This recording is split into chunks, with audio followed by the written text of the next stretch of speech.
अर्थात ये निज नाम इस घट में प्रकट हो जाएगा। तब प्रगटे तत्माई अखंड नक चक बिचाई।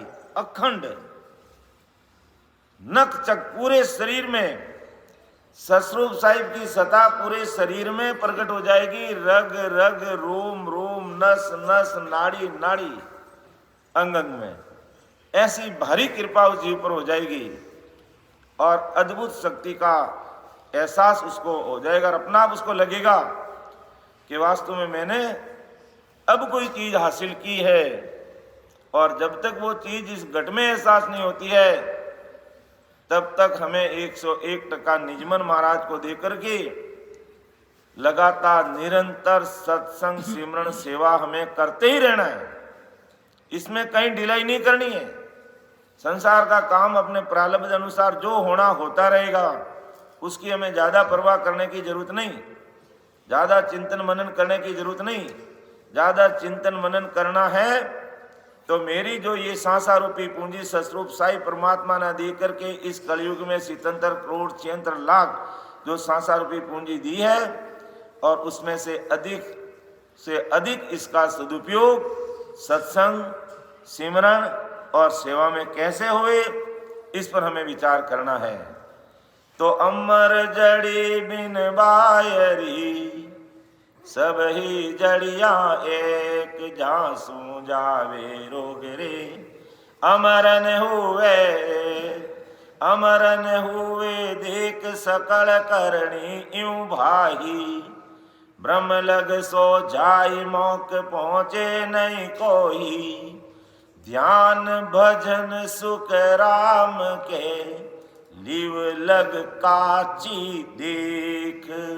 अमर जड़ी बिन बायरी सब ही जड़ियां एक। के अमर जड़ी के बिना कितनी भी जड़ियां हैं शरीर का रोग गमा देगी लेकिन उसको अमर नहीं कर सकती है। अमर हुए देख सकल करणी हूं भाई। यहां संसार में खूब सारी प्रकार के करणी कर्म जप तप साधन हैं, तो उन्हें उसे आप ब्रह्म लग सो जाए। ब्रह्म लग यानी होनकाल ब्रह्म तक तुम पहुंच जाओगे, लेकिन मोक्ष पहुंचे नहीं कोई, परम मोक्ष की प्राप्ति नहीं होगी। इसलिए विचार करो कि ध्यान भजन सुख राम के लिव लग काची देख। अर्थात 3 लोक की जितनी प्रकार की भक्तियां हैं उसका ध्यान करना, उसका भजन करना और उसमें अगर लिव लगाना, ये सब काची है। अर्थात उससे परमोक्ष की प्राप्ति नहीं होने वाली है। कि ब्रह्म लग सो जाए मोक्ष पहुंचे नहीं कोई। ब्रह्म रूप हो जाता, होनकाल ब्रह्म तक पहुंच जाता है, तब तक उसको मोक्ष की प्राप्ति नहीं होती है, क्योंकि उसने करणी कर्म खूब किए लेकिन अमर जड़ी नहीं मिली। अर्थात यह अमर जड़ी का मतलब उस अमर देश सस्वरूप परमात्मा के देश में जाने का ज्ञान जब तक संसारी भाई बहन को नहीं मिलता है और उसके अनुसार भजन सिमरण वो नहीं करता है, तब तक कहते हैं सस्वरूप परमात्मा की सत्ता उसके घट में प्रकट नहीं होती है। और जैसे ही उसने निजमन दिया तब प्रगटे तत्माई। ये तब प्रगटे तत् यानी ये सस्वरूप परमात्मा का नाम नहंच निज नाम, ये कुदरत कला उसके शरीर में प्रकट हो जाएगी। और अखंड नक चक बिचाई, पूरे शरीर में रोम रोम में नाड़ी नाड़ी में उसका एहसास हो जाएगा, उसको आभास हो जाएगा कि मुझे कोई चीज मिल गई है। तो अमर जड़ी बिन बाहरी सभी जड़ियां एक। अमर जड़ी नहीं है, बाकी सभी जड़ियां एक ही है। अर्थात करणी कर्म करने से जीवात्मा का कार्य होगा नहीं। अर्थात सस्वरूप परमात्मा के देश में जाने का अपन साधन करेंगे, भजन सिमरण करेंगे, तो महाराज माते वो बंदा उस देश की प्राप्ति करेगा। आगे महाराज मारे हैं कि सर्ब की सब न्यारा करे अन्न सकल ले आण। यूं करणी सिवरण ध्यान लग पूर्ण ब्रह्म पिछाण। पूर्ण ब्रह्म पिछाण अन्न सो खुद आ जावे। सुन फिर लागे भूख ब्रह्म होय यूं ग्रभ आवे। सुख राम उपाया भजन ल सब एकी कर ध्यान, सरब की सब न्यारा करे अन्न एकले आण। अब देखो महाराज और संसार का दृष्टांत देके समझा रहे कि संसार के सभी भाई बहन न्यारे न्यारा काम धंधे करते हैं और उससे धन कमा कर अनाज कर लाते हैं, अपन भी लाते हैं। अनाज के बिना अपने भी काम नहीं चलता है। आज यहाँ भी मान लो सत्संग चल रही है, सिमरन चल रहा है, लेकिन सेवा के लिए यहाँ भी अनाज की आवश्यकता है। सब लाते हैं और वो अनाज भूख लगने पे खाते हैं, भोजन बना के जीमते हैं। तो खाने से खाने वाले की भूख मिट जाती है, लेकिन भूख सदा के लिए नहीं मिटती है। आज हमने सवेरे भोजन किया, लेकिन 4-5 बजते बजते पुनः हमें भूख लग जाएगी। तो परम दयाल सदगुरु सुखराम जी महाराज की मारिया है, हे संसार के प्यारे मेरे भाइयों और बहनों, सुनो। इसी प्रकार पार ब्रह्म तक पहुंचाने वाली जितनी भी करणियां है, जितना भी भजन सिमरण स्मरण ध्यान लिव है,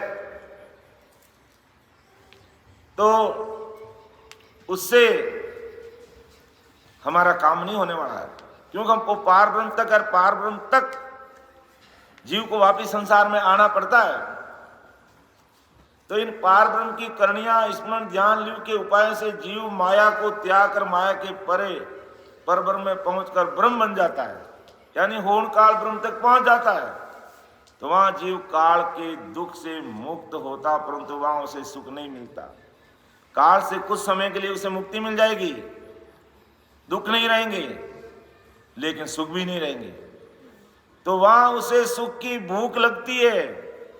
जैसे हमने भोजन कर लिया, वापस भूख लगेगी।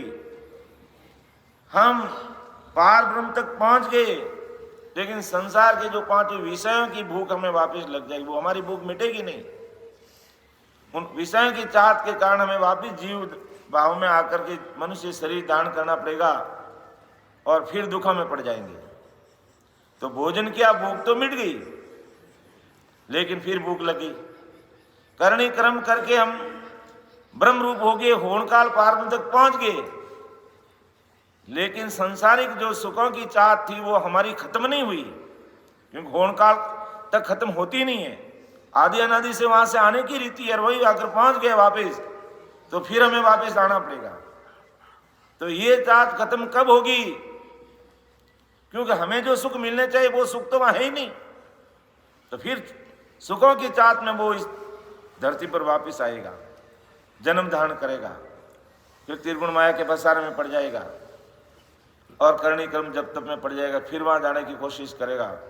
अर्थात भोजन खूब दाब के कर लिया, अच्छा भोजन बना, बहुत अच्छी खीर बनी आज सवेरे, मेरे जैसे ने मान लो 3-4 कटोरा डट के पी ली उसको, तो क्या हुआ उससे अभी 2-4 कटोरे तो धीरे धीरे धीरे धीरे सब पूरे हो रहे हैं। तो कितना ही हमने दाब कर लिया, यानी कितनी करनी कर्म हमने कर ली, लेकिन पहुंचेंगे कहाँ तक? होन काल ब्रह्म तक। तो फिर जन्म लेना पड़ेगा, तो फिर भूख लग जाएगी। तो यही महाराज फरमाते हैं, पूर्ण ब्रह्म पिछाण अनसु खुदिया जावे। जिस प्रकार अन्न खाने से भूख मिट जाती है, सुन फिर लागे भूख, सुन फिर लागे भूख, फिर भूख लगेगी।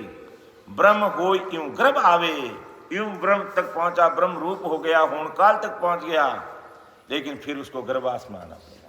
तो गर्भवास का रोग है, यहां तक मिटता नहीं है। महाराज यही बात कहना चाहते हैं। और संसार में 99% लोग सब होन काल तक की भक्ति में लगे रहते हैं, सब यहां तक का ही करणी कर्म कर रहे हैं। कोई भाग्यशाली नहीं, परम भाग्यशाली भाई बहन है जिनको बिल्कुल सीधी सड़क मिली हुई, कोई किसी प्रकार की उलझन ही नहीं रखी महाराज ने अपने लिए, वही उद्देश्य की प्राप्ति करते हैं। यानी 99% लोग संसार की मायावी भक्तियों में, माया के साधन प्राप्त करने में, उसी में लगे रहते हैं। 1% लोग भी बड़ी मुश्किल से इस 8-9 अरब जनसंख्या में से होंगे जो डायरेक्ट ससुर परमात्मा के देश में जाने की बात करते हैं, डायरेक्ट परमात्मा के देश में पहुंचने का मार्ग अपनाते हैं और डायरेक्ट परमात्मा के देश में रहने की बात करते हैं। बाकी तो लोगों को पता ही नहीं है कि मोक्ष क्या होता है और परम मोक्ष क्या होता है, होणकाल ब्रह्म क्या है। लोग इस पर कोई विचार ही नहीं